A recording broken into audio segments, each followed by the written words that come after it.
Hey guys, welcome back to the Chorizo Bros. We have the Chorizo Bros back, finally back together again. Hey. I feel like it's been so long since we actually got to sit down and have a conversation. So y'all, those of you joining us now probably saw that we had a quick side episode on Barbie, and that was really fun. I'm excited to maybe have the girls come back. At some Chorizo point. Sisters. The Chorizo Sisters, yeah. That was a surprise for you guys to see that we Yeah, I had gone on the side and kind of done that. But it was really fun, and I think the energy was really good, and Izzy and Ashton did a really good job. And they might want to come back whenever, if you guys are busy with something, we can't do that. We might have them back on. So if you guys like them, they might come back. But we got the original trilogy right here. So hello everyone. Art's over there. Jeremy's right here. What's up? So I wanted to start off real quick with a quick rest in peace. Cormac McCarthy passed away last year. I don't know if y'all knew that. No, I didn't know that at all. Yeah, it came as a shock to me when I heard. I think it happened in July last year, 2023. Do you know what did he die of? I think it was old age. It could have been anything. Oh, okay. It wasn't like a tragic accident or Yeah. anything. It's just old. I think he was just old. Okay. Yeah, I think he was almost like 90. But that's neither here nor there. But I did want to say a quick rest in peace. He's, I read a lot. He's like my favorite author. And I don't think even these guys knew that, but No. I didn't know he's that. fantastic, and he's notoriously difficult. He's challenging. I saw Yale University did a lecture, and they put it on YouTube, of Blood Meridian, or The Evening Redness in the West, and I watched her kind of go through the book and comparing him to Melville, Herman Melville, the guy that wrote Moby Dick. Comparing it to the Bible, comparing it to John Milton and Paradise Lost. So he's known for being real difficult, and so I wanted to start off with a somber note on that. But then I also we have good news with little baby Jeremiah, because that's why you weren't here last time. So. Yeah, I wasn't here because my wife and I just had a baby, and so I have a son now. So yeah, we're adjusting, and it's been of crazy. course. But We got a Chorizo nephew. Yeah. Chorizo. So yeah, I wanted to kind of brighten that up with really good news that Jeremiah's here. So cool. So I'm gonna kind of shoot it over to these guys. I'll say my quick piece on I adored most of McCarthy's work.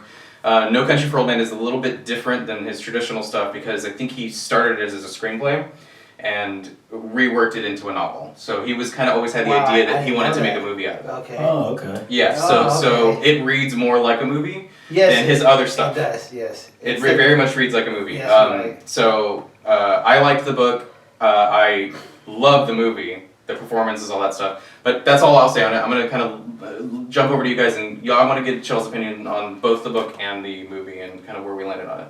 Yeah, I was a little indifferent, I'm not gonna lie. I did the audiobook, so I didn't necessarily read the book, but I listened to it throughout the whole thing, and it was difficult. I even came today, I was telling these guys before we were shooting, I was like, man, I don't feel prepared. I listened to the whole book, I watched the movie, but I still felt like, man, just confused on, who is this, where are they? There's a lot of detail in oh, they're on Highway 90 going this way, east, west, and I'm just trying to keep up, and it was difficult. It's difficult. Yeah. It was really difficult. The movie, I thought it was great, but there were times that I just didn't really think that it was for me. I really appreciated the cinematography of it. Mm-hmm. I think. I forget the actor's name, but the guy who plays Chigurh, I thought he did phenomenal. Javier Bardem. Yeah, I think he did great. I think he was the best performance in that movie. Oh yeah, absolutely. He is. But for me, as an audience member, I like to kind of see the back history of these characters, so I can kind of care for them a little bit more. Mm-hmm. And so, in the movie and in the book, there wasn't a lot of history on each of these characters. So I didn't necessarily care, but then I started diving a little bit deeper, and I was like, let me just enjoy the story. Mm-hmm. Let me just enjoy the fact that they're going through these certain The suspense, things. the action. It's so once I had that mindset, I was like, okay, this is a little bit more enjoyable. But all in all, I think it was great, but maybe not something that I'm gonna flock to all the time. Sure. Yeah. I like the book. The movie's a little bit better to me. You know what I mean? It's like he said, it was kind of hard to listen. So I listened to the book almost like twice. So to me to get kind of I did. I had to. So I can kind of get into it, but I think I recommend to you watch the movie first and then listen to the book or read the book because then it kind of puts you in the scene and stuff like that. The background thing, I mean, I just like every character. I mean, I think all characters have all a different story and like there's like real world like happening. You know what I mean? It's not like a superhero and a bad guy or like you know what I mean? It's actual real people going through a real event about money and greed and like it I don't know. I love the movie more than the book, but like, the book's also good. It's not no Lonesome Dove, but it's a good book to read. I mean, to listen to at that. But I recommend watch the movie and then do the book. Sure. One of the points that I wanted to make on that is I think because I actually have to sit down and read it. Like our audiobooks are hard for me, but the way Cormac McCarthy writes, I think for me I slow down, and I slow down on purpose. I don't read fast on purpose when I read any of his novels. I sit there and I go, I might have to read that page another time. I have to think about what's going on here. And I think that audiobooks don't lend themselves to that because you have to be at the pace that the narrator's going at. You have to have the person that's reading it, and you have to keep up with wherever they are. And then if you had to think about that last line for a second, or what does that mean, it doesn't give you the time to really sit in it. You just have to kind of go along, and then that's probably why you listen to it again. Yeah, well, I thought this when I was listening to it. I was like, I'm glad I didn't actually read it because I felt like the narrator, he did an excellent job in the audiobook. And I could pick up on like, oh, he's doing his voice of Sugar. I know that voice. Okay. Or like, that's interesting. I didn't consider that. Exactly. So that helped. So he changed so much. Do you happen to know the reader's name? Just because let's give him a shout out if you know. I can pull him up here in a sec. But yeah, he did a really good job. That's what to say exactly because like you said, like he'll tell you who the character was. Like okay, you can tell by the voice. Like you're saying, like oh yeah, okay, that's Chukur or that's Moss. Bell. It was narrated by Tom Stetschult. I think I'm pronouncing that right. Yeah, that looks like a Swedish name or something. Yeah, but he did. Yeah, wow. Okay, I'm actually delighted to hear that somebody actually did the work and then was like, okay, I have to make sure that I do the voices different, whatever. That's impressive, especially if it made it easy for you to follow what was going on. Yeah, especially again, these are notoriously difficult. Especially like with the women characters too. Like it kind of helped, like because he like you changed said, his intonation. You were telling us earlier, like the way Cormac McCarthy writes, he doesn't say, oh, Moss said this. He just writes the dialogue. And I think what you said earlier about it being a screenplay, probably for good reason that way. Yeah, it was lending itself to being filmed. Ah, right. Okay. Yeah, so I want to show you all the first page of Blood Meridian, but before I do that, I wanted to ask y'all. Whatever. Let's just read the first page because I think it's really interesting to give you a kind of a point of what it means to actually sit and read it, and then what the thinking is behind it. And this will just be the first page, and it's not that much, so that we're not kind of going too far off. But just to give you an idea of how Cormac McCarthy writes. So this is the first page in Blood Meridian. See the child. He is pale and thin. He wears a thin and ragged linen shirt. He stokes the scullery fire. Outside lie dark turned fields with rags of snow and darker woods behind the harbor, yet a few last wolves. And there's a period there. That's strange, right? That in itself is kind of hard to follow. Yeah, no kidding. I'm like, what? Yeah, I know. Okay, so check this passage out. It's like a lot of detail. Right, this is college shit. Yeah, like this is they teach a college class on this. The mother dead these 14 years did incubate in her own bosom the creature who would carry her off. So what does that mean? An animal carried her. The mother dead these 14 years did incubate in her own bosom the creature who would carry her off. So the mother died the mother died at childbirth, and the kid is 14 years old. Okay. You are not getting your hand held through this. No. You see, so if I heard a narrator read that, I'm like, I don't know what the hell's going on. Yeah. I had to read that multiple times. I had to really understand that. So now I'm interested in like doing the audiobook for that to see how they perform that to make the listener understand, because that's hard. Yeah, there's a part where it talks about, and he doesn't have a name. They call him the kid the whole time, and then at the end, this event happens, and then after that event, he's known as the man. They don't call him the kid anymore. Or like, the kid does this, the kid is pale, the kid's thin, and then it goes, the whole book happens, and then towards the end, they start calling him the man. Oh, that's cool. It's really cool. But there's a So part... they never give him a name? He never gives a name. And there's a part where it talks about his father being a headmaster of a school. But then in the same like paragraph or the same page, it talks about him not knowing how to read. And you can just take these as little details or whatever, but then you think about that and you go, what does it mean that his father's a headmaster, but that he never taught his son how to read? What does it say about what kind of growing up environment he had? Yeah. So again, I am not shocked that this book was difficult. Yeah, it was really hard. Yeah, It was so hard. I just kind of wanted to showcase that. I mean, and I'm sorry, it sounds like a little bit of a tangent, but like, it's beautiful writing. It's very poetic. It's miles away from Larry McMurtry. They do not read the same, and I kind of, that was intentional for you guys to see kind of like, that something can still be great, in my opinion. I guess it's subjective, Yeah. but Yeah, I think going off like how you said it was poetic, I think in the book it's kind of very macho, kind of guns and, you know, Yes. cops and robbers kind of thing. yes, So it's a cat very and mouse chase. simple, Yes.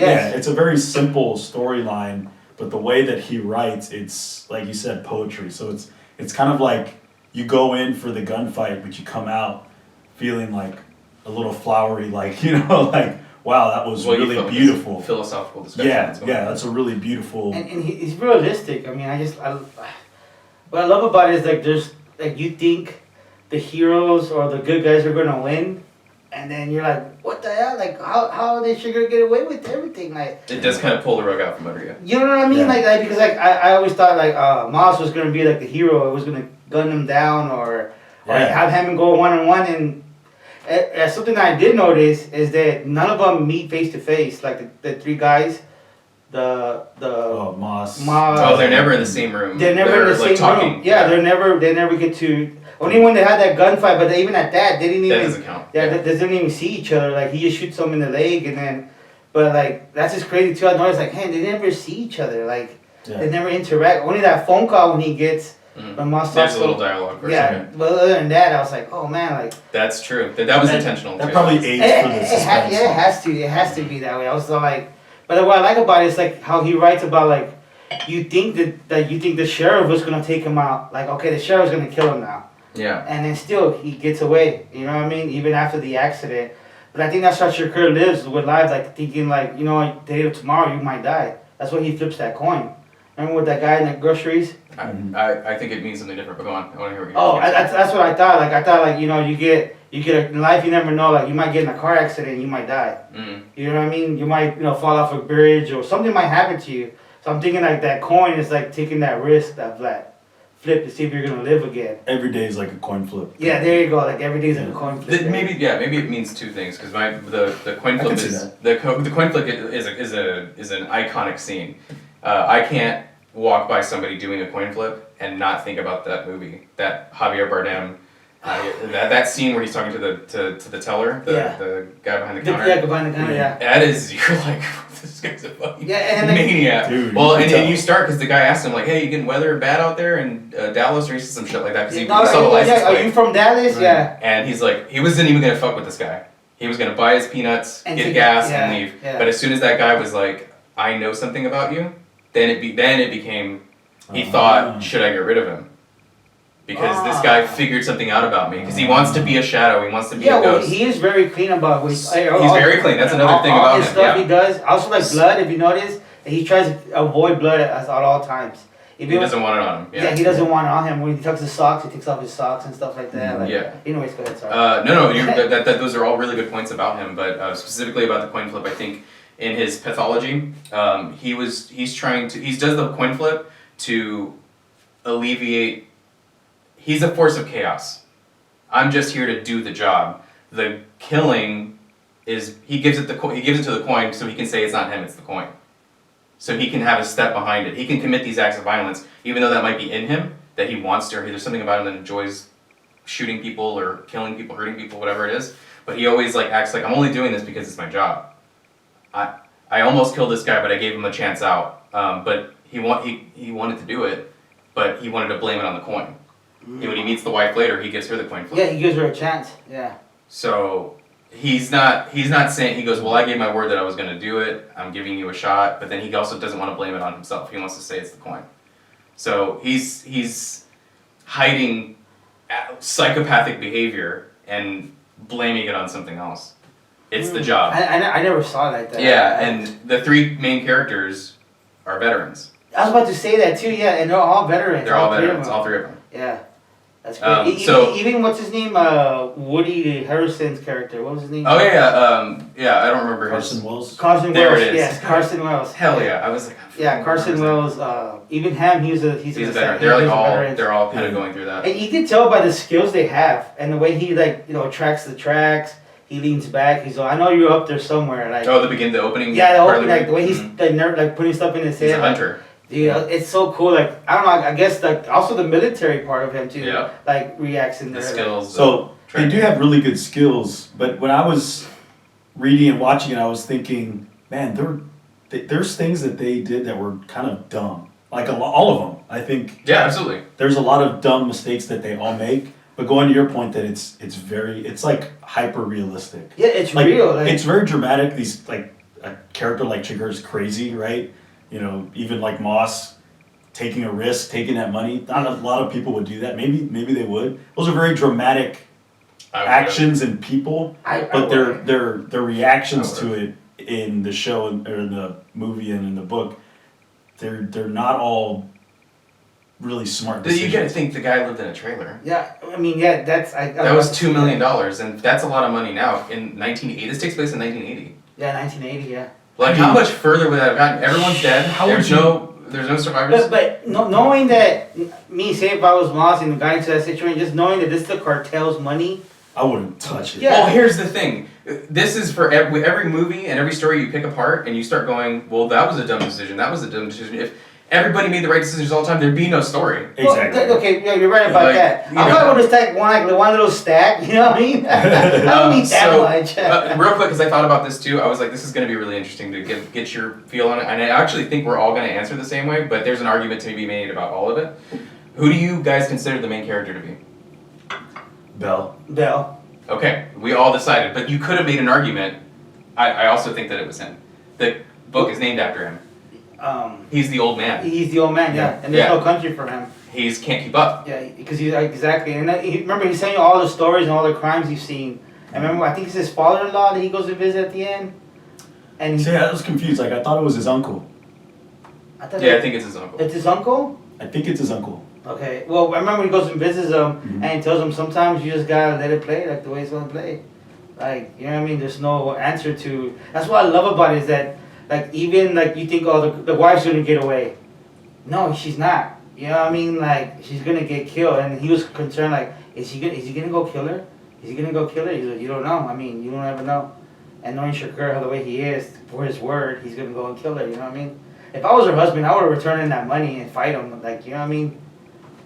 He gave him a way out. The wife. He gave the wife a way out.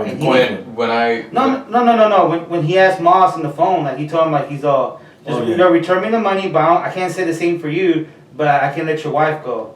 I'm pretty sure Moss knew though, like if he did that, he's gonna kill him. Like if they meet again, there's gonna be a gunfight. Yeah, it would have ended one way or the other. Yeah. Well, I mean, I knew his life wasn't saved, but he could have saved his wife's life.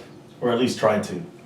Like I would have, like, I don't know. For one, I wouldn't have taken the money, especially knowing there's cartels. Yeah. Well, we also have a different idea of what the cartel is now versus what it was in 1980. That's true. That's you know, I don't. They're vicious and it's crazy now versus 1980. I'm sure it was still pretty. Well, sure, but we're talking about a place that like you can't get elected over there unless the cartel is okay with it. That's how bad it is now. That's not what it was like in 1980. There's no way. Yeah, sure, it was violent and horrible then, but like now it's like they're finding people in barrels and with acid and all sorts of stuff. It's different. It's no country for old men. Yeah, I mean, I guess if I was back in 1980, you know, maybe I would take the money, but still. Well, you wouldn't now, but you have kids and a wife. He had a wife and living in a trailer. He didn't have a kid that he had to worry about. Yeah. You go, if I'm smart about this, I can take this money. We can. And you can tell the nice thing about him, like he went to go give a guy water again. Well, he felt bad. I'm so glad you brought that up. I'm so glad. Keep going. I want to know. Oh, well, that's what I was saying. I was like, well, bro, like, don't go back. I was like, stay home. Like, Yeah. Why did you guys think he did that? because of his niceness. I think he's a nice guy. He's See, I read it and I thought that he was taking the water for himself and then he was gonna just go kill the guy. No, he went to go give him the water. He went to go help him. I think the way it was shot, it made it kind of clear that he wasn't just taking it because he has a canteen or something. I don't know. I was because he was sorry. Well, because in the book I felt like he was like, I'm gonna go do something stupid. He knew it was stupid. Yeah, and I think he even talked about how like that guy's probably still alive or something, or like I thought that he was gonna go and just kill and make sure that if that guy were ever to testify or see him, because they made eye contact, he knows what he looks like. So he's like, you know what, I'm gonna, and the jug of water, I was like, well, it's in a secluded area. I think he had to go find the area, find it if he's lost. Sure. You know, so I was like, Well, I never saw. I thought he was gonna take the water because he felt bad not giving him water, and that's why he made him go. Well, back. remember we talked about them being veterans. I think whenever you kind of encounter those kinds of things in your line of work, that you never really, maybe you don't lose the humanity all the way, but like, can you imagine even if it's like an enemy soldier, you guys both know that your countries made these decisions. You actually don't have any reason to want to kill them. Yeah, you should not have a personal reason to want to kill any of these people. Yeah. But it's that your countries are at war, right? So if you saw, even if he's on the enemy side and you saw him spilling his guts out and dying of thirst, you like that. I could see that tugging at your humanity, and I feel like that's kind of what it reminded him of. Yeah, I think so. Was that he like a comrade or something that got hurt, or like, and it's just like, man, or maybe he's been that thirsty before. Maybe he's been like, thirst is like one of the worst ways to go. I don't know. I think that just the fact that they made eye contact, that made it a personal attack on Moss. I thought that too. Yeah, but he wasn't gonna kill him. He was not gonna kill. Yeah, he was taking the water to him to drink. I thought so too. I was like, oh, he's going bad because like he saw him and he can snitch when he's hired. Like, hey, it was a white boy, whatever. Right. So that's why. Because in there he's like, awa, I want water. No, yeah, exactly. I want water. That's what that's storytelling 101 is where you set it up to have a playoff later. Yeah, because he couldn't go to sleep and he was just thinking. Because they wouldn't have I should get water. They show him filling the water up, and it's like you're not going to do that unless it's trying to remind you of the guy saying, "I need water." Yeah. There's no because if he's going to go kill him, then they wouldn't have shot that. They wouldn't have shot him getting the water. True. It was a plea from a dying man. Yeah, even when he takes the money, he tells himself like, okay, they're not gonna stop looking for you. Like he knows that they're gonna come after that money, and who knows? He already knew in his head, like if I take this money, the cartel's coming after me, and they did. I mean, most of them. So one thing I'm confused about is, because reading it, I was like, I just still don't. And even watching the movie, I was still kind of confused. Who is like Shiger a part of? He's like a mercenary. Yeah. And he's hired by so that company that he goes to see, that guy in the suit, those are the guys facilitating the drugs. Okay. Then so I get that, yeah. So then why did he go and like want to kill them? Why did he kill Carson Wells and the main guy or whatever? Because they saw him. Remember, he tells the guy, "Hey, goes and does that," and then he's like, the guy's like, "Are you gonna kill me?" And he goes, "That depends." Yeah. Did you see me? Yeah, and he so you know he's dead. So he felt like well, because they hired two people. They hired Shiger first, and then it got difficult because Moss is capable, and he's not going down without a fight. Yeah. So it was harder. It was harder for Shiger to do than he thought. They thought it was going to be something easy he could do, and Moss and how professional capable. So the reason why he got pissed is because he hired Carson Wells. Yeah. He hired Carson, and he's like, why would you hire someone else when you already hired the best? So it was a shot at his ego. It was a shot at his maybe losing out on the account because we don't need to pay you. You didn't get him. We hired this guy, and he got it done. Yeah, that's why he got mad because That's what I think, anyways. I mean, it could just be him being a psycho. I think you're right. I mean, I think he was. That's how I think he was upset that why'd you send this dude? Yeah. Like, I could take care of the job. I almost. Okay. I think he kills him right there in that chair, man. Like, boom. Yeah. And I looked into that little silencer. They actually have one, but it doesn't look like that. But for a shotgun. Yeah. Like, Dude, that didn't exist. No, that one, no, it doesn't exist. But now they have. No, it didn't exist. when he made that up. What? That that gun, was his thing? That didn't exist. That gun did not. The shotgun. No. I know it doesn't exist, but now there's shotguns that have silencers on them. Like now, what we're talking about. Right. What I'm saying is they invented it because they liked the movie. Oh really? Yeah. I don't know 100%, but I was about to say because that was not a thing. I know that wasn't a It thing. was a That's thing gotta be because of illegal. A silencer Well, I think, on a shotgun? silencers in general. Don't quote me on it, but I'm pretty sure you're just not supposed to have them. I don't know. Or I think you have to Well, register them or something, because you could be out there committing all sorts of mayhem. I But don't know. yeah, a fucking shotgun with a silencer. I on know, it that's is like- Dude, that's crazy. And Dude, you I can- love you the can- way it sounded when you shot man, it. the sound design was really good in this. The sound was awesome. Yeah. I don't know what. How I did don't you know feel what- about there not being really any music in it? From a production standpoint, because you're kind of our guy on this. Yeah, definitely super cool with it. Definitely super cool with it. I read supposedly the guy who wrote the book didn't have an instrument that matches, and they used it's called sound bows or something like that, or singing bows, and that's most of the noise you hear in the movie. You know, like when you The go ambient, when you go roaring. meditation, woo, like you know that little bow thing. That's the only instrument they use in the movie. That's something I did look up and found out that there was no instrument that made him fit for that noise, so he used that little bow to some of the scenes.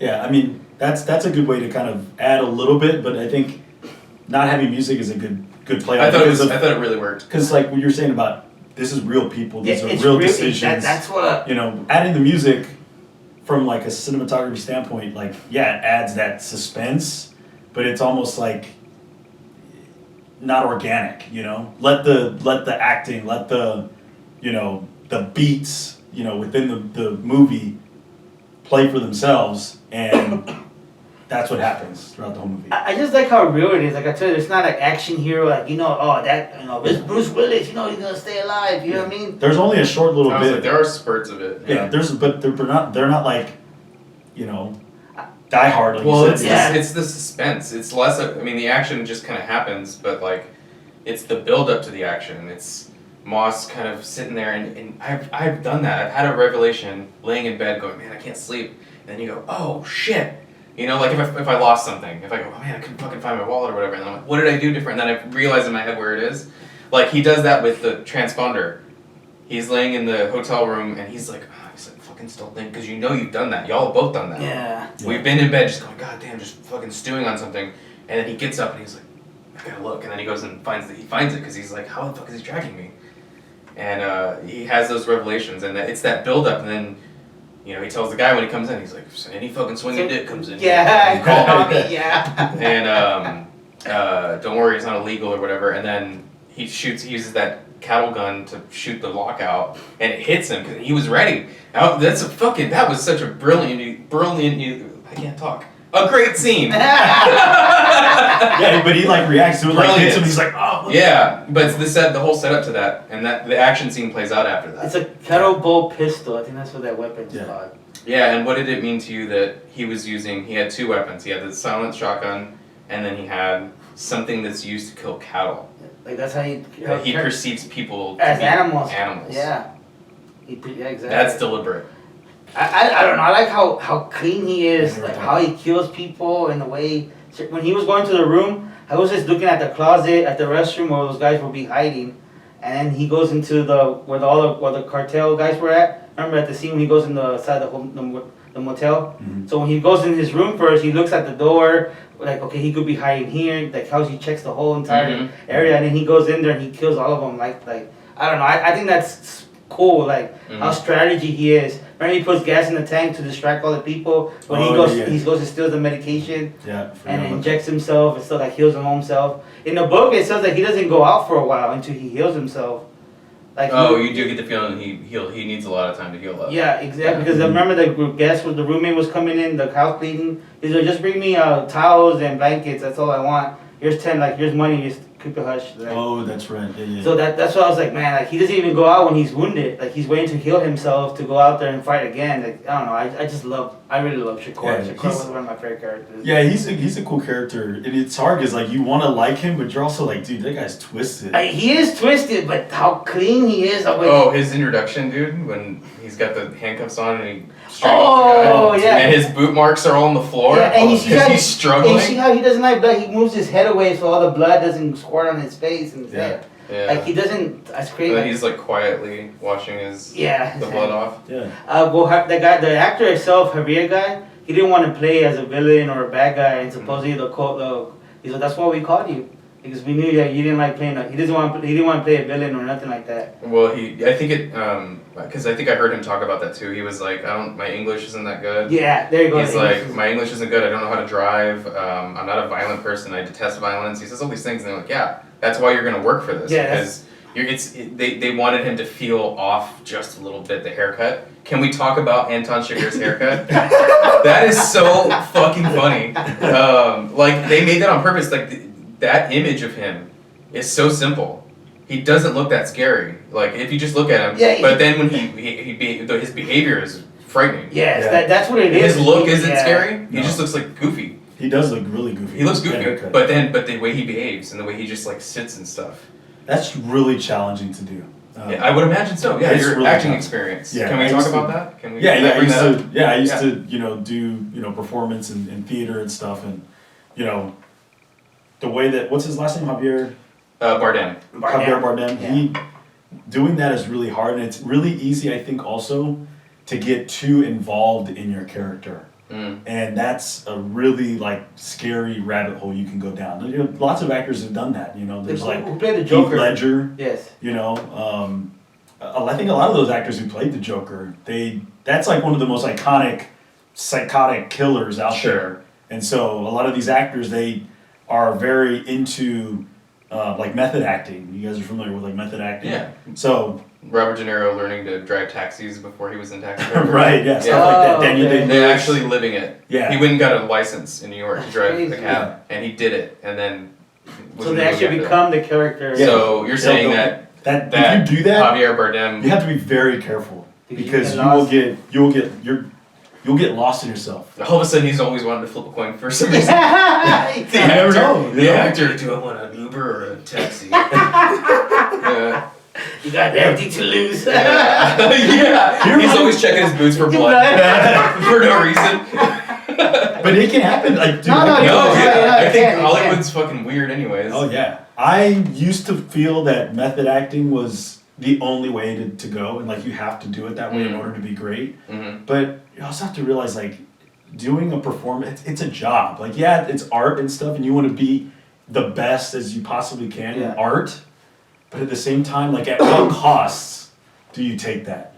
And to go that far, to be that killer, and to live it day in and day out, you want to avoid going too far that rabbit hole. Do you feel like other actors, if they didn't have the kind of mental fortitude that it takes to do that role well, and then to kind of separate, you think a lesser actor might have let it fuck with them too much? Well, yeah, I think that, and also I think people can be a little too cocky in themselves, and I can do method acting, I can be that character. I want to lock myself in a room for days on end, no eating, sleeping, and just try to wrap my head around that character. But that's just it's a job. It's a job. It is art, but don't take it too far. Yeah. Too far. And I could totally see for that character, Anton Chigurh being getting down that. I want to say his performance is, I think, the best in my opinion. I think Javier Bardem was the fucking blowout star of this. I think Tommy Lee. It's kind of funny that we just did Lonesome Dove. I was about to say, and it's in Texas too. It's set in Texas too. Well, again, it was kind of by design. It was an easy transition from Lonesome Dove to this. It was we're kind of already in the aging cowboy thing. Yeah, I was about to say that. Yeah. And then actually, we had a conversation about whether or not who should play. You remember you were cooking out and we were talking about, hey, who would be a good, if they remade Lonesome Dove, who would be a good call? Josh Brolin. Yes. Llewellyn Moss in this. Yes, I think could play Woodrow Call. Woodrow Call, yeah. But I think that was an excellent performance. Can I tell you all about the first time I watched this movie? Because I watched this movie before I read the book. I watched it when it came out, or soon after it came out, and then I watched it, and I hated it. The first time I saw No Country for Old Men, I was like, "Why you don't even get to see Llewellyn Moss go down. He dies off screen. Yeah, in the book, the climactic ending. Yeah, well, that's again by design. Yeah. But I understand it now, but like at that point I was like, man, they got me all hyped up to have this showdown, and then they don't do it. Yeah. And then it ends on an old ass man talking to his wife about a dream he had. Like, what the fuck is wrong with this movie? I remember because I was younger and I wasn't getting it. See, I was the same way because I wanted action pack. Yeah. And then now that I read the book since then, and then I rewatched the movie, and I was like, okay, I get it. Yeah. The point is, the sheriff cannot keep up. He can't. He's constantly, he's right on the edge of figuring it the fuck out, and then it just. When he goes back to the motel, he feels deflated. He feels like he's can't do it. This country's hard on people. Yeah. So, the one major criticism that I am on the kind of both the book and the movie, more so on the movie, is Tommy Lee Jones's performance. I actually don't think he did that great. Oh. Because what you're saying is true, but I don't think that's. I didn't see the anguish, the hurt. That generation doesn't do that. Right, but I think it would have been, that, but imagine you see this guy break down. I think that would hit a lot harder. And I don't think it's written that way, and it's not shot that way. He doesn't hold your hand through it. No, You're supposed to put it together that he's like... Yeah. He's like... But it's very subtle. But for me, I'm like, I kind of want... You wanted him to... I wanted him to be like more like... Because there were times in the movie that they're a little lighthearted about all these little things, oh, why did the coyotes eat these Mexicans? Oh, because coyotes don't like Mexicans. It's like light, and like I get that, and in real life people are like that, but at the same time, people are like that. Yeah, that's what I'm saying. That's good. I think the movie's supposed to be like real life thing, like right. It's like. But also in real life, saying that he wanted it to be more of a thematic. I don't know if that's the right way to put it. He wanted something. I wanted it to be more emotional, and I wanted to feel for Tommy Lee Jones's character. I wanted to feel for Belle at the end, and I kind of did, and I got a little bit of it, but at the end, I kind of felt that way. Like, what the hell, man? Like. Yeah, I was actually expecting whenever I was like, I want y'all to kind of go over your things. I kind of was expecting you to be like, this movie fucking sucked.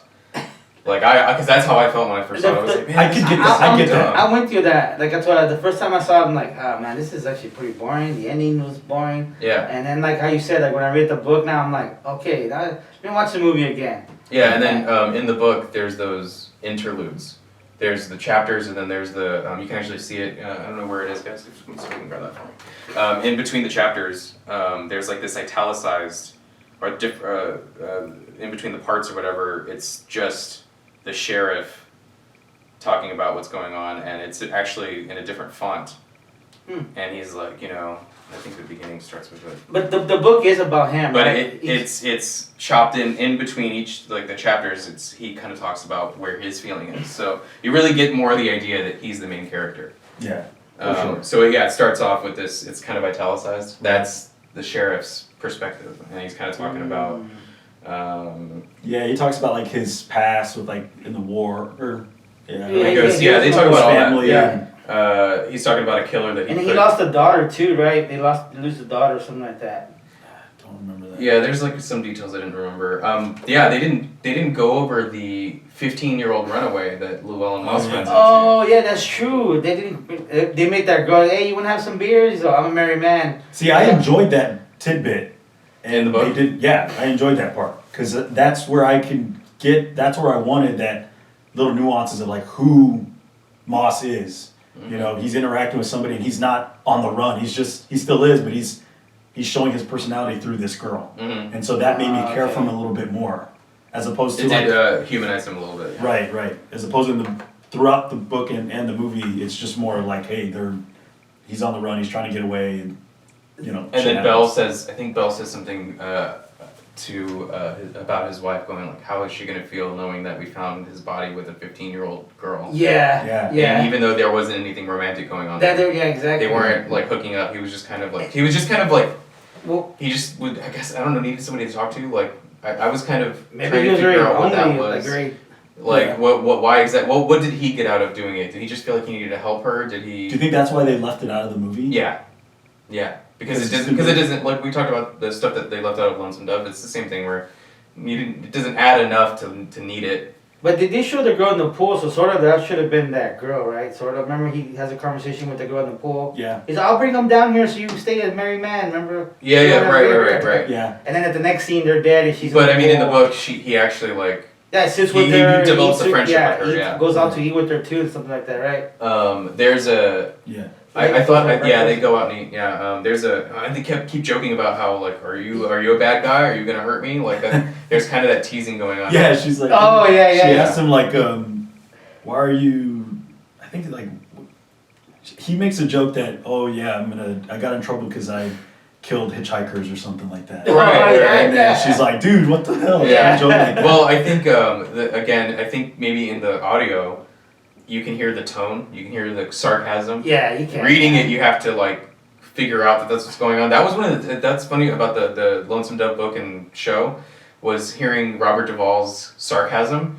Gus, if you just read the words and you don't hear somebody performing it, if you're just reading it, like you just have to like figure out that he's joking. Oh, okay. It's not because no one's reading it to you in a jokey way. So like seeing the guys perform it, like him, always busting Jake's balls or whatever. I think that this, lends itself to having someone perform it in front of you or having somebody act it out, because just reading the words back to back to back, that can be a haunting scene if you read it a different way.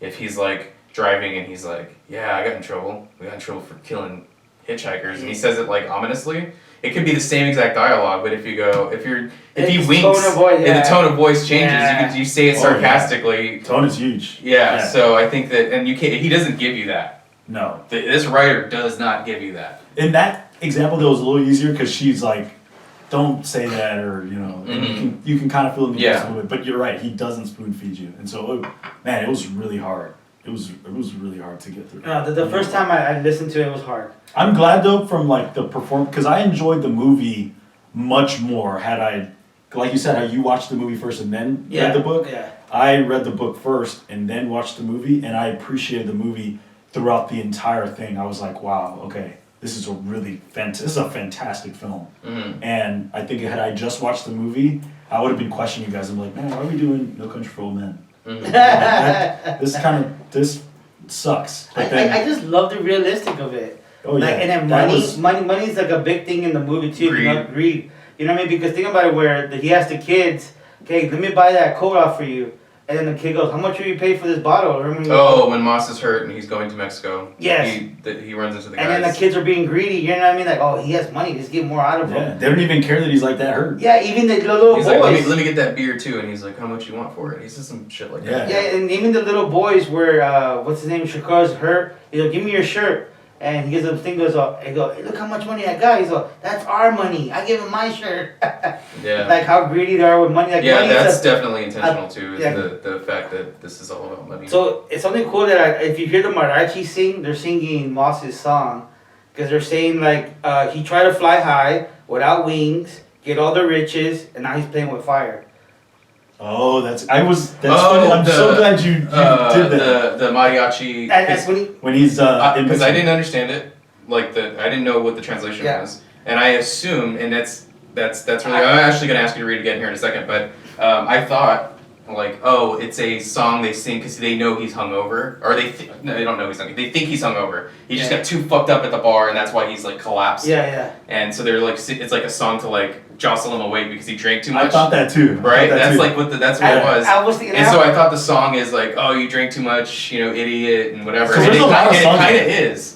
Yeah. And it kind of is that. It's kind of like joking that you tried to party too hard and you fucked it up. So can you read it again for us? He says you wanted to fly without wings, like he wanted to go high. You wanted to touch the sky because he had all that money. You wanted riches, like so he wanted the riches. You know what I mean? And now you're playing with fire, which is Shakur and just the situation itself. And I was like, because when I listened to the lyrics, I was like, they're talking about his life, like what he's going through, crazy. and I was all like, oh shit! In a book, it's a guy who's sweeping the floor. Mm-hmm. It's not really a mariachi that's there, but in the movie, no, I think the mariachi was a nice touch. Yeah, I think so too. And I was like, wait a minute, they're talking about him.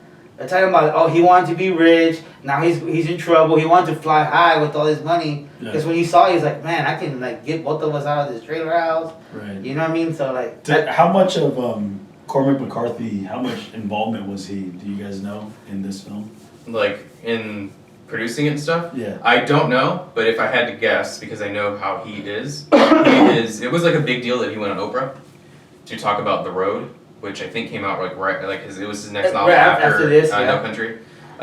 He was notorious for being like a hermit. He like didn't do interviews. He didn't ever talk to anybody. They never like could get him in magazines to like talk about a book that he had just published. He just kind of stayed out of it. So there's a handful, and in all of them he's like super old. So like I think he later on decided like it's okay to kind of come out and do this. But he was on Oprah talking about The Road, and I think that was kind of a big deal that he came out and started to talk. So I bet you he probably just took the check and left it alone. He was just like, maybe he probably wanted to meet the directors and they probably had a conversation or something, and then he just said fuck it and left it. I don't know. But I'm just betting, knowing how he has that reputation for being. Because I think that people always say, is the book better than the movie, or like, how much involvement was the actual author in? And I think, for the most part, I think the movie does hold up to the book.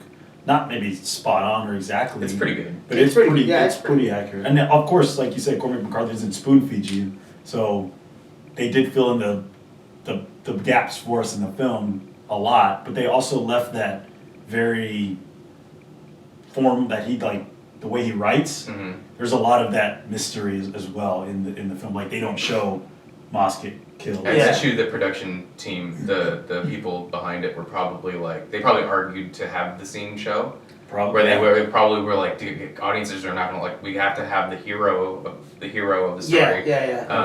Like we have to show his death. And I'm like, no, that's not the point of this. I bet you that was a conversation. Oh, I'm sure, yeah. Because a lot of filmmakers do that. They're like, oh no, it's because they think we need to be spoon fed, man. Yeah. And this film won Best Picture at the Oscars. Wow. That year. I thought it was crazy. So something else that I found out about the film. There's this town in Texas called Martha, Texas. Yeah, they grow tomatoes or something out of there. Supposedly, There Will Be Blood, that movie with what's his name? Paul Thomas Anderson. Yeah, so that's one of my top 3 favorite movies. So they were directing the same time No Country for Old Men and that movie at that little town, and supposedly like when they were burning the oil, there was so much smoke, they had to cut hey, we can't film no more. No Country for Old Men, so they had to cut the show real quick. I mean the filming at that time that day. But really? Yeah. So it was being interfered with by another production. Yeah, well, it was the There Will Be Blood. Yeah. At the same time, so it was being. Because it's about oil. Yeah. So have you seen that movie before? Yeah, we saw it together, all 3 of us. Oh, I forgot. Yeah. That was 10 years ago or something. Yeah. God damn.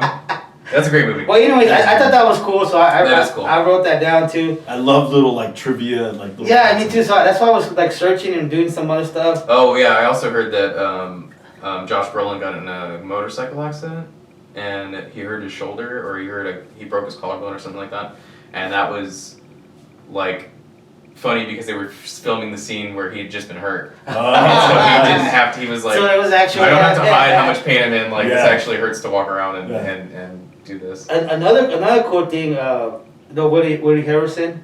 His dad was a actual like assassin. He was a person who killed, and he plays as an assassin in that book. Oh wow. Well, they reference it in the movie. Yeah. That some judge got. Yes, in San Antonio. Some judge in San Antonio got assassinated, and it was Woody Harrelson's dad that did it. Oh. That's crazy. And then Woody Harrelson playing as an assassin in the. Well, I don't remember what character. I think Bell. That's because I don't think that's written in the book. I think it was for the movie specifically. They mentioned somewhere down San Antonio.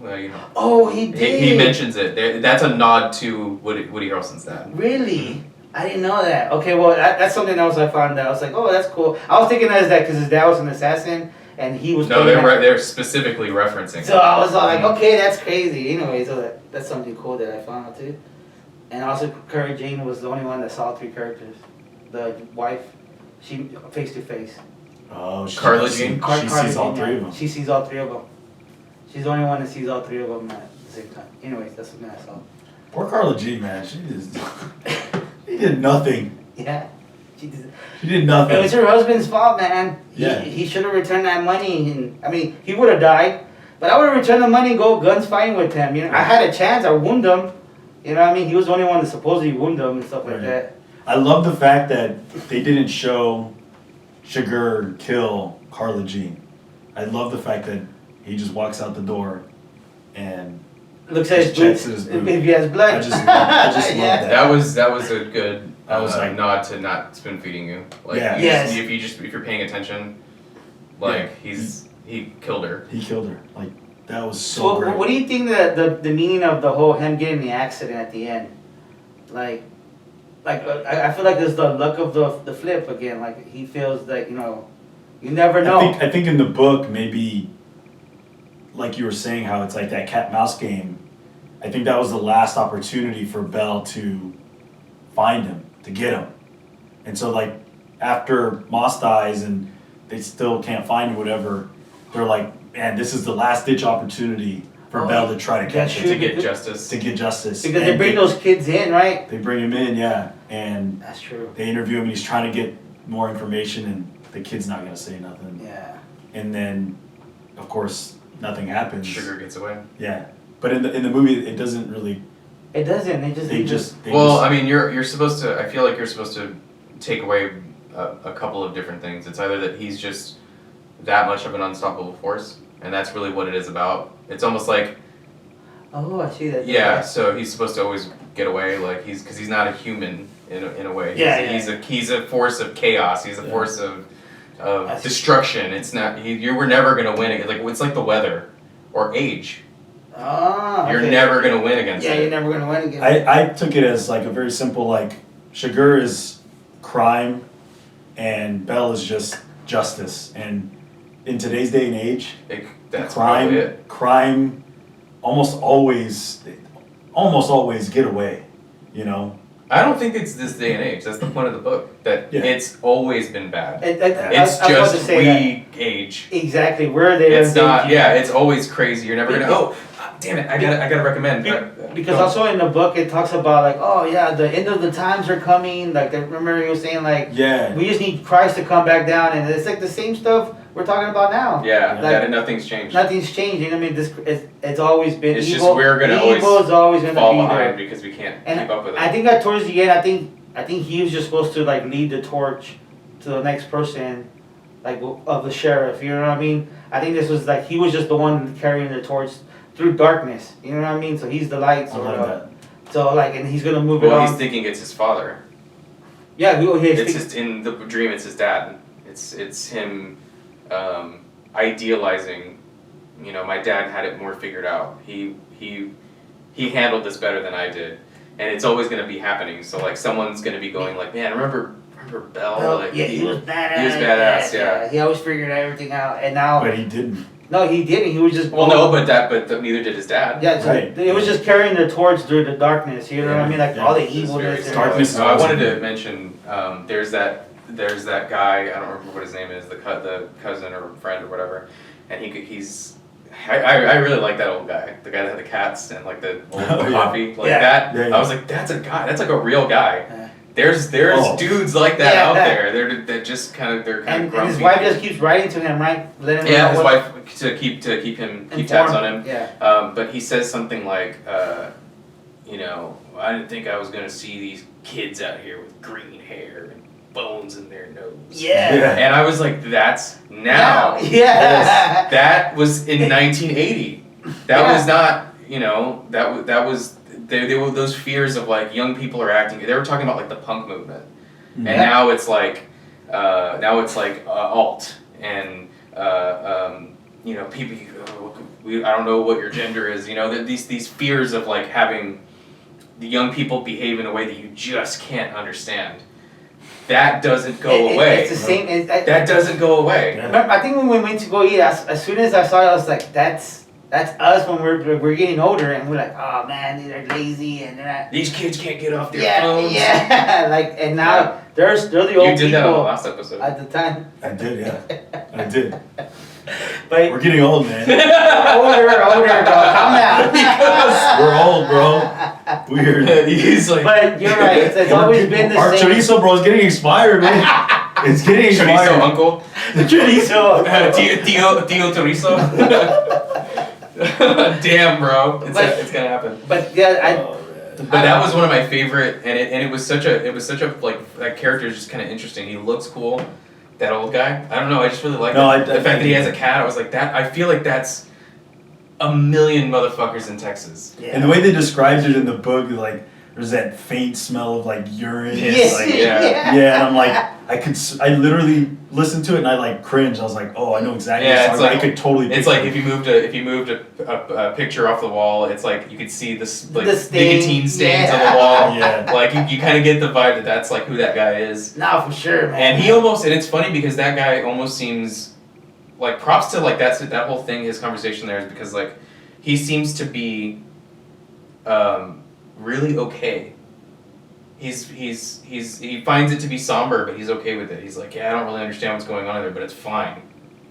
This just happens to us. Yeah. He kind of like takes it like stoically and being like, you know, because he can tell Moss is having a problem.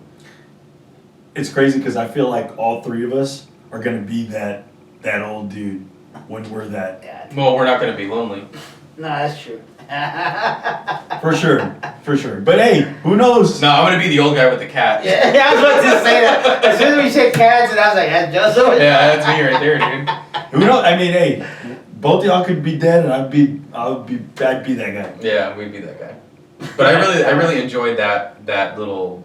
And he's such a nothing side character, but I really found him fascinating. I was like, Oh yeah. I really liked that That scene was conversation cool. they had, and him just kind of when he starts to kind of stare into space and he's just kind of just going on his little monologue. I was like, man, that guy did a really good job. I don't know. And then I actually almost disagree with you about. I agree with you, but I kind of like. I feel like Bell was supposed to be. He's having this crisis, but that generation doesn't. They don't call their buddy, and they don't go like, "Hey, I'm having a crisis. I don't know what to do. Like I can't keep up." You just deal with it. He doesn't really want to tell his wife. Remember, he doesn't want to tell her Yeah, about he the doesn't dream. want to, yeah, He doesn't want. She's like, just tell me. Dude, and he's a military guy too, so his head like. Those guys, Yeah. those guys are very internal. I think I agree with you. They are. They're very internal. I'm just saying from like me. What You I just wanted enjoy. to need. What I enjoy. You needed that. Yeah, and that's why like for me like it wasn't the most best film I've ever seen. It was really really well done.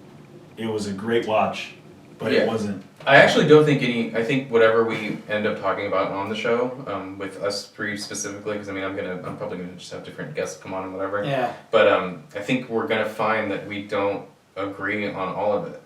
The first stuff we did was luck that we all happened to. I was straight up. That book. You never know how we're gonna watch something or I'll read something where I go, you know, I really didn't like this.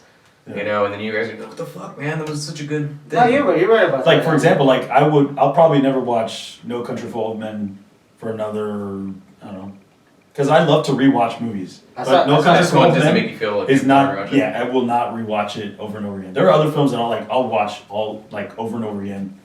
Once a week, shoot, I'll be bored and I'm like, man, I want to watch that again. Yeah, No Country for Old Men, I won't do that. Sure. I just don't know. The book though, I would reread and re-listen to over and over again, because there's little things that I could find details and find joy in. But the movie, nah, I'm good. Yeah. I don't know. I think the movie was pretty good. I mean, you're right. It's not something that you watch over and over and over. No. And just again, like Just I told me. you, it's like I saw it when I was younger. The whole action part, I was like, oh, this is boring. But now a little bit older, I'm like, okay, this is good. This is realistic. This is what real life is. Like, there's no such thing as a hero or like, you know what I mean? There's just people living their days and being greedy, you know what I mean? Or Yeah. going against evil. I mean, because there is evil people like Shakur who are smart and that's their lives, you know what I mean? They train to do stuff like It's that. scary, bro. It's scary. Like, Because it wouldn't surprise me if there's somebody out there like I that. bet right you there now. is, man. I bet you there is. Oh, there absolutely are. Like, They're fucking CIA. yeah, like there's They absolutely have these guys that are that cold. like they look at us just like animals. That's it. Yeah, we're numbers. Yeah, they're called CEOs.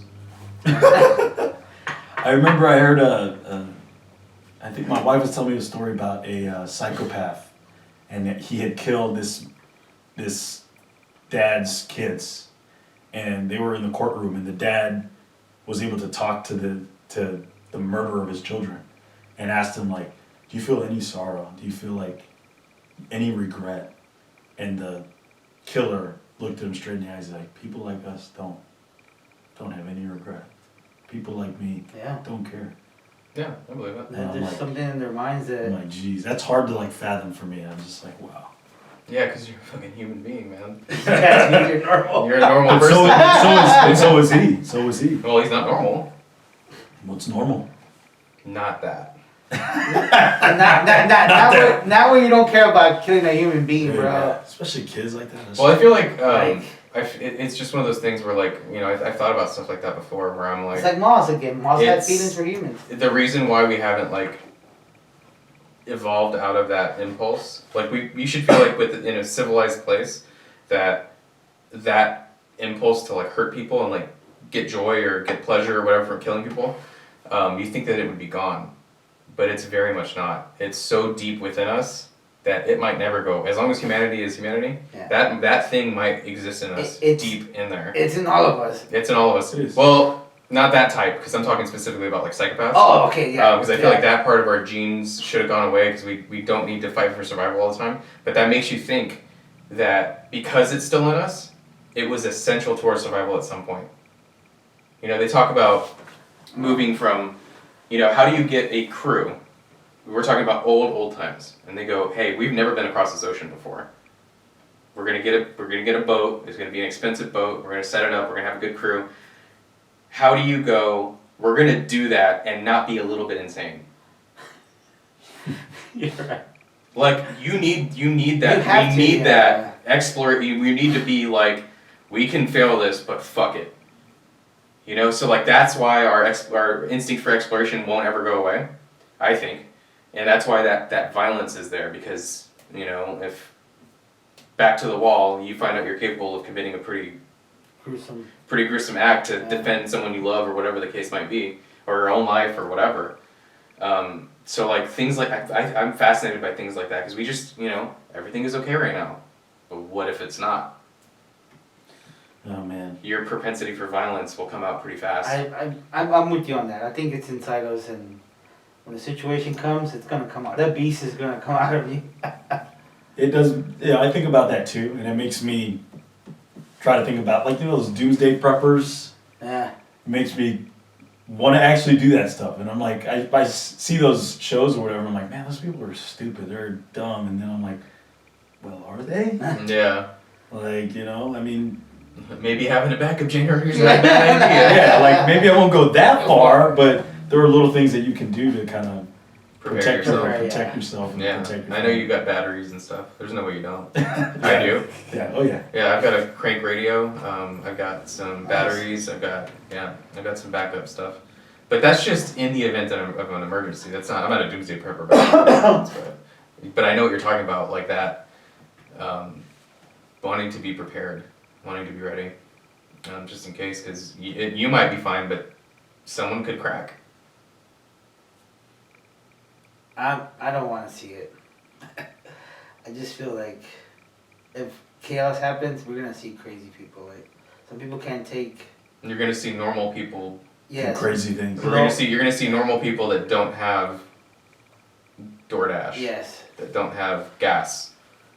That don't have the grocery store. That's I don't like that's a normal, completely normal thing to do, is to freak the fuck out whenever the internet goes down or whatever it might be. Anything, yeah, exactly. Like when. One thing that I do to live my life is to constantly just think. It sounds weird, but just constantly think about it. That's my like slogan currently right now, is just think about it. And what I mean by that is I love to tinker with stuff. I love to do manual labor, and I'm always telling myself, just think about it, because I feel like if you have that mindset, you can get really far. So if shit were to hit the fan, if I'm always telling my mind, just think about it. How can you get from point A to point B, or how can you fix something? You need to think about it. How can I put this part where it needs to go? And it's not working. What do I do? So to me, I'm always thinking about that, because to me, if something does happen, if I'm not teaching my brain that and constantly doing that, I could be in a tight space, and if I'm not teaching my brain how to do that, Because your response shouldn't be to freak the fuck out. Yeah. It's, hey, this might be solvable. Let me do that. I think I'm okay. I don't in panic at times. I relax. I don't think that I don't freak the out. three of us, if we were put in like Moss's situation, obviously we wouldn't. But let's say we would. I feel like we would I was gonna say maybe I think Moss thinks like that. Yeah, absolutely. Yeah. What you just Especially said, with that's him strings. sort of. Yeah, well, even if you hear That the opening book, scene is in the brilliant. book, he's how already, he thinks yeah, everything he's out. thinking about everything they say. So There must have been an ultimate hombre. yeah, exactly. Like, you know what I mean? Yeah, He's like, you would have moved out of the shade by now, or where would you have gone? And you won't Shade. go up Yeah. the hill. This 'cause is you're all hurt. just Right. psychology. This is all. That's I can see. That's Yeah. he very much thinks He's like just that. he's all he's doing is just think about it. What would happen, or where would this guy be, or Yes. what should I do next? Yeah, I Just actually. think about Like, it. I actually like- think that you're very much like that too. Like the I don't hotel, think remember you he was freak thinking out. about it. How is he knowing where I'm at? Yeah. Like he was like, Yeah. like where is he coming? Like, And I'm where- saying we've all done that. No, We've no, you're right. all No, you're had right. that, Yeah, like, exactly. Where Like, there's just something you're like, what the fuck is? How do I Like some fix kind of this? How do I solve this? yeah, it was kind of cool when he puts the money in the vent and he go get Mhm. the fishing the Yep. tent. How many got the most polls? Yeah, you guys let him Yeah. go. He's sir, you forget your tent. He's taking all the poles. Yeah. But You know, that's it's funny that like, and we got, he gets the room next to him. And I don't know. Oh yeah, that was cool. I thought that was cool. I thought it was really cool to put the money in there. You know what I mean? Mhm. Not thinking. And he gets the room by next to him. He's listening the whole time. Mm-hmm. so after coming off, this is unique to my experience lately. Coming off just doing the Barbie one, they had a lot to say about the differences between female and male experiences, and I'm looking at this and I'm like, this is a very male energy thing. This book, this What we're story, The No Country the for book, Men? yeah, the Oh, book the and the book, story. Yeah. It's a very male energy thing, and you know, you've said this. Art's actually said this before, where the way men bond is by solving problems together. Oh yeah. And I think, you know, if the ladies are watching this right now, that I think that I forgot to mention that during the podcast, that I was like, you know, that's one of those things where, you know, they get annoyed when we like explain things to them, and the reason for that isn't because they're women and because we don't think they can do things, but it's because when you teach me something, I value that time. Yeah. Oh, Same here. dude. Hey, I don't know how to fix this. So whenever, you know, I'm talking to, you know, a girl and she's talking about how awful her day was at work or whatever, she doesn't want to hear me go, well, maybe you should have said this, or maybe you can do this next time. That's not what they're looking for when they talk. When we talk to each other, that's what we want to do. Yeah. Yeah, that's They it. go, oh, Yeah. so what, you got any dirt on your boss? Maybe we can, you can Yeah. Yeah. use that to your advantage or whatever, and like that's kind of how we solve problems. That's how we Yeah. bond, and that's how men behave. And they don't understand that. The They first don't get that, like, hey, I'm not talking down to you. Like you're telling me about a problem. I'm trying to help you fix it. I'm not Right. trying to. When they go, no, I just want to tell you how frustrated I am. Yeah. Oh, They just want to hear, like, they It's want to be just- heard, It's a van. listened to. They event. They want to vent. Yeah. Yeah. Yeah, and so, but I do think though that I agree with you. I think with friends that's a thing, but I also think that with strangers though, not so much, You think because so?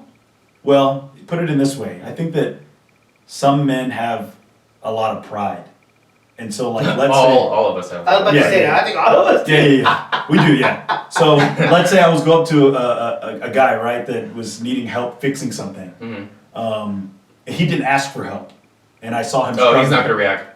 You're right. He's not gonna Yeah. react well to that. Yeah, and I'm like, hey, I see that. You think so? Yeah, because the other day, so my neighbor, I saw him struggling, and my father-in-law told me, he's like, oh, go help him. You know, do you have a little washer? I was like, yeah, I got a washer. He's like, he's struggling, go help him. I was like, I really don't want to do that. And he's like, no, and I was like, you know what? I'm gonna go do it because I want to prove my point. So I went over there. I was like, hey, neighbor, you know, hey, can I help you with this? Mm. And you know, it didn't. You could tell that he was kind of dismissing me a little bit, like, oh, it's just this, I got it, you know, it's this part I that I can have. completely see that. And so I was like, okay, well, hey, if you need anything, you just let me know. I would Because say- you do feel like you're, when you're in that position, I you do like feel you're if, being talked if down say to or one of whatever. your stranger came up to me, I wouldn't like, oh, thanks, bro, thanks for the help. I Right. guess I see it. Well, it depends on what it is. One time I had a flat tire and the guy pulled over and he helped me out. Like I didn't feel less manly. I just like, oh, badass, I can finish this quicker now. Yeah, yeah. Just two hands. No, and I That's- think that, you know, Yeah. you value other people's assistance, I think. But if like, you know, I don't know, I just think for other people it might be different. So in that example, I think that The guy my was neighbor like, felt like I was, you know, emasculating him by trying to help him out, even if it meant just a small little washer. Sure. That would I make could his see job that, easier. Yeah, no, I completely I came get back that. inside and I was like, yeah, he didn't really take it too well. And so, I just thought that was interesting. But Yeah. for the most part, like buddies, like you said, Yeah. when you guys have something to say, I listen. Mm-hmm. I do too. Yeah, and I think it's okay for us to disagree, but I think we all like respect each other's opinion at least. No, we do. But yeah, I think we've been talking for a while. I hope the camera hasn't turned off. But, I should actually check that, but we'll take a quick break right here. Welcome back, you guys. We took a quick break. I think we had a lot of interesting things to say for this so far. Mostly positive, but definitely some criticisms too. But we kind of we're gearing towards wrapping up here. There was kind of one minor thing that I want to mention that I noticed. We'll get to that, but we're going to talk about the ending a little bit, and then we're going to just wrap up. I think we talked enough, and we'll discuss after that what episode we're going to do next, what we're going to talk about. Oh, sweet.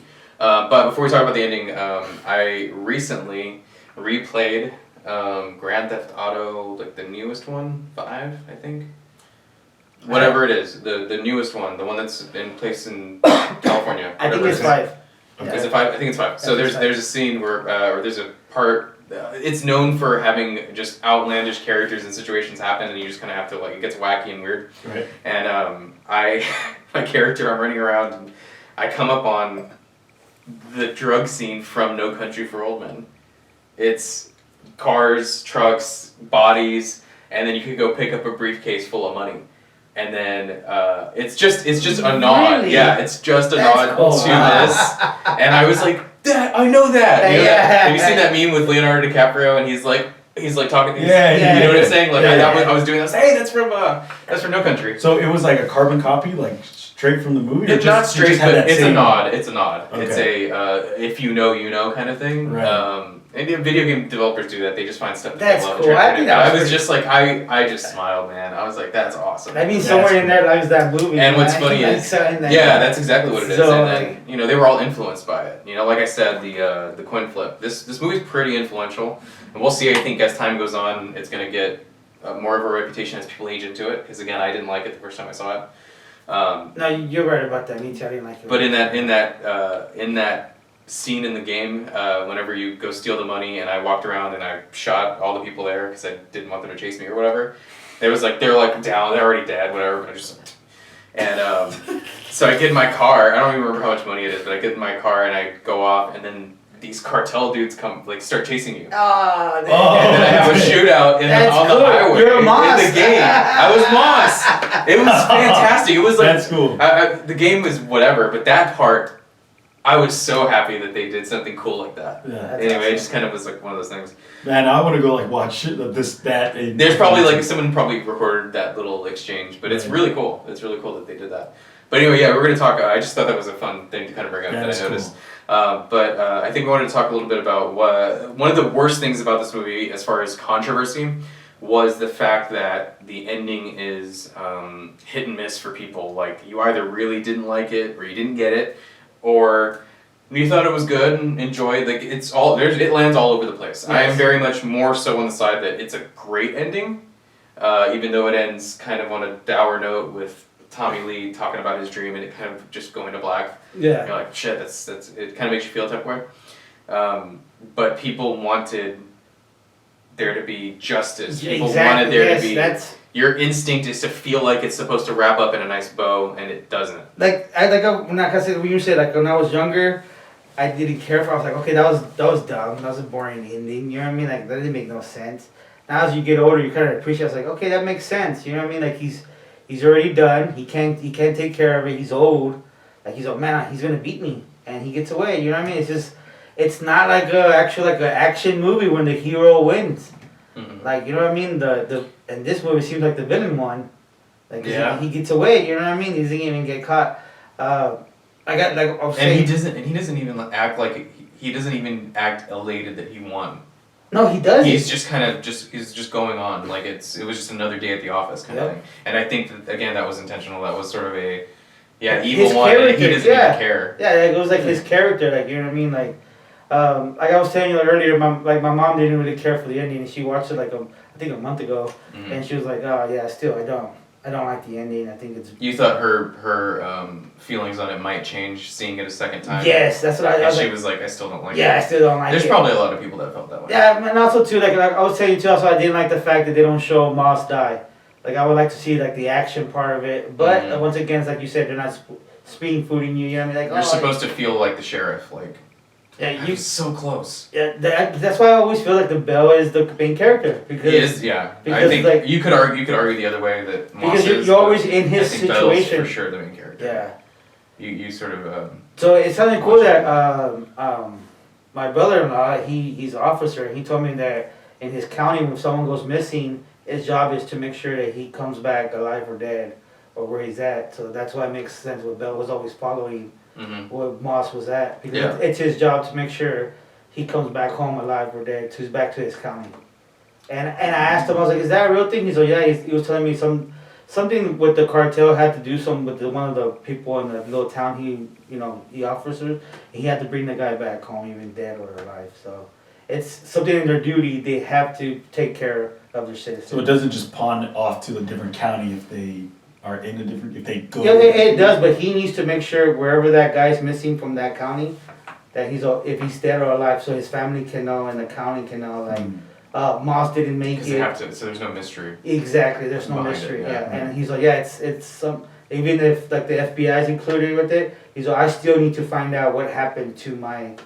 Like, let's say Moss. What happened to Moss? Like I need to know where Moss happened. Just have to close. So you have to close the case file. Yeah, there you go. You have to close the case file, and that's something legit for real. I was like, oh okay, because in the movie he's trying to find out what happened to Moss. You know what I mean? He's like, and he promised what's her name? I forgot his Carla Jean. Yeah, Carla Jean. That I'm gonna bring him home, and so but that's his job. That's his job as an officer to make sure everyone in that county comes back home alive or dead.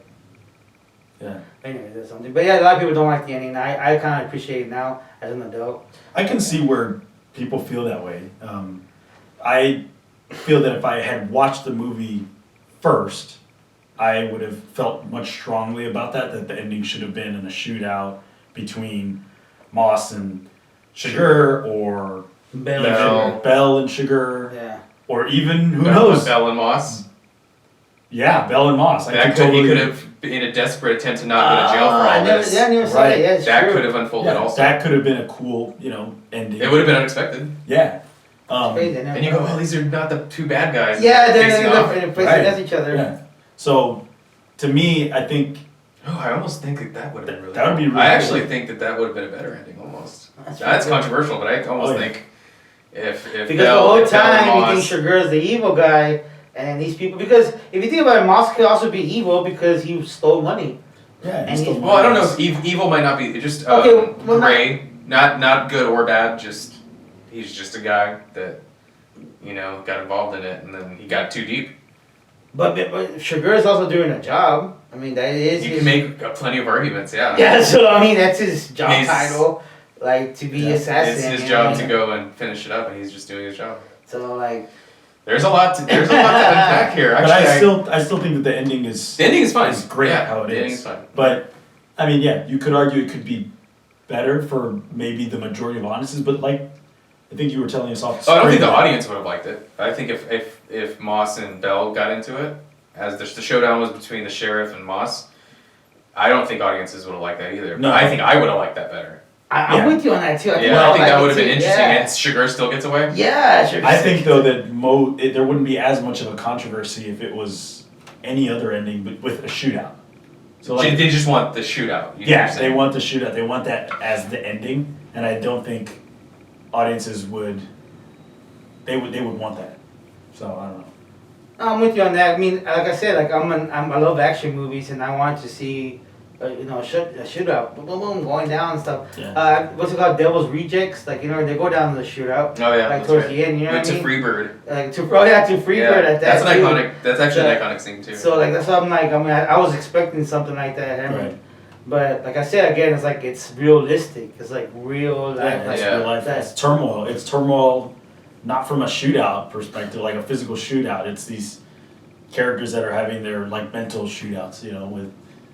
Bell having to go through his, life as a sheriff Right, the not procedure getting- of police procedure, like having a. And he talked about all his cases. Thing. Oh, I remember this one rented out to old people and they murder them and they file their health insurance or Yeah, they stole their social security. their social security, Yeah. something like that. And I was like, man, that's some evil stuff. Like, so he's seen his case of evil and like maybe that's why he gets like he's like mad at himself. Like, man, like I thought I had to figure it out. I thought I was like my dad. That's- you know what I mean? That's what that old guy says. Like, He so, goes, thinking you can stop it. That's vanity.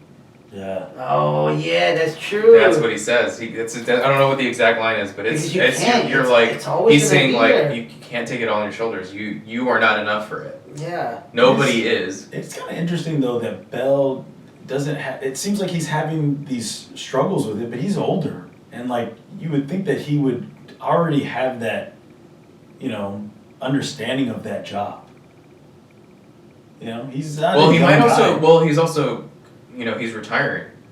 And This also, is like his last case. yeah. Yeah. So that's. I think we don't understand that yet because we're not there. But like, imagine if everything you did for, and it's a legacy. His dad was, his granddad was. Yeah, We're I all was about on to say that. it. Yeah, it's And so it's a he's legacy. putting down this thing that he held to such high esteem, and then he's in his life, the And- years, how old he is, what he's been doing for how many decades, the fact that it's something that he takes a lot of pride in from a family lineage. And also The his retiring is a part we're missing that we've missed so far in all this. It's just going like, oh, I can appreciate this getting older and can't keep up, but it's also him. Maybe it's like him struggling with the idea of retiring. Maybe Cormac McCarthy was thinking that too because he must have been around 70 when this came out. Oh wow. So No, I think that idea I see of that. retirement is probably tinges a lot. Remember, of and what's going on he's here. also going through the fact where I think he talks about it where he's at war and he leaves his platoon back. Yeah, the guilt Oh, from that. Yeah. So there, and he hasn't even told his wife about that. Yeah, he won't either. Yeah. So like it's. Yeah. So like, he has that in his back of his head. Like what I mean, there's a lot of things that he's going through. But yeah, the retirement part.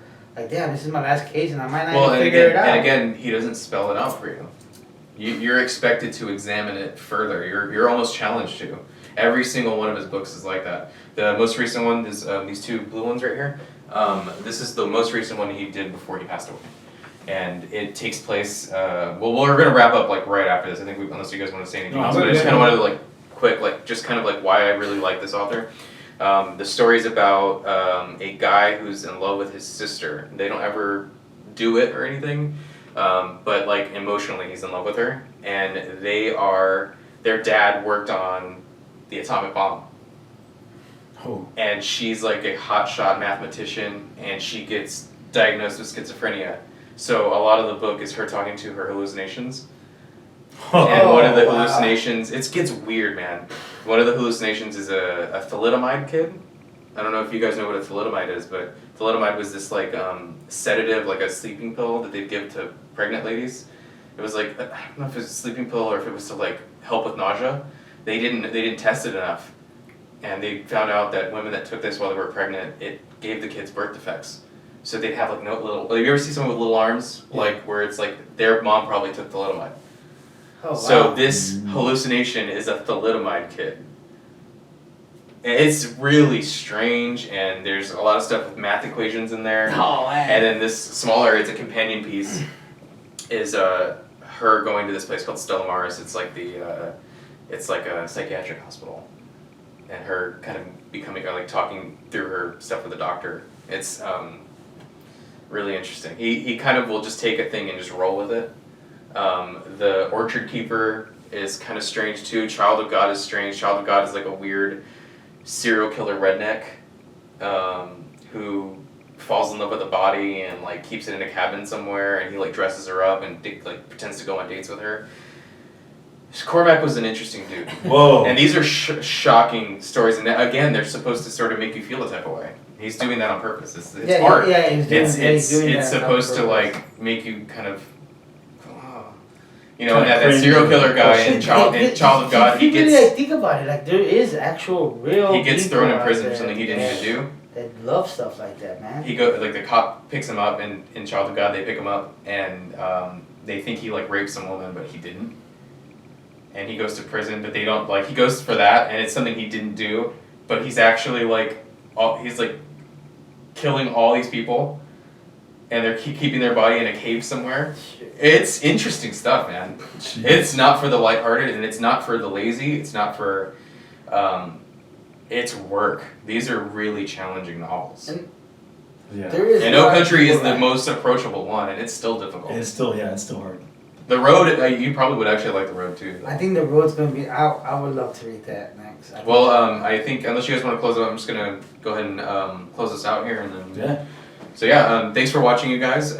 We want some discussion. If you guys watch and then see anything discussion-wise that you disagree with or that you thought we should have covered and didn't, leave a comment. Talk to us. We want to engage. What about with you. recommendations too? Like, you know, Absolutely, recommendations too. because we have a hard time, I think, picking like what is our next, Yes. you know, book or. It almost next would be cool to have film. someone else decide for us instead of us trying to go watch That, it. Yeah. that'd be good. Yeah, That'd man. be cool. So that's pretty much it, you guys. Thanks for taking the time, and this has been fun for me, and I'm sure. Oh, it's been fun for me too, man. I you love guys. it, man. Oh yeah. So Share and those of like, you- please share and like. Yeah, those of you, I mean, like some of my coworkers and stuff have been watching this stuff, so you guys are awesome. Give us Thank a you so thumbs much. up too, please. Thank But you, we'll guys. see you next time. Thanks again for watching, you guys. Thank you. See Bye ya. bye.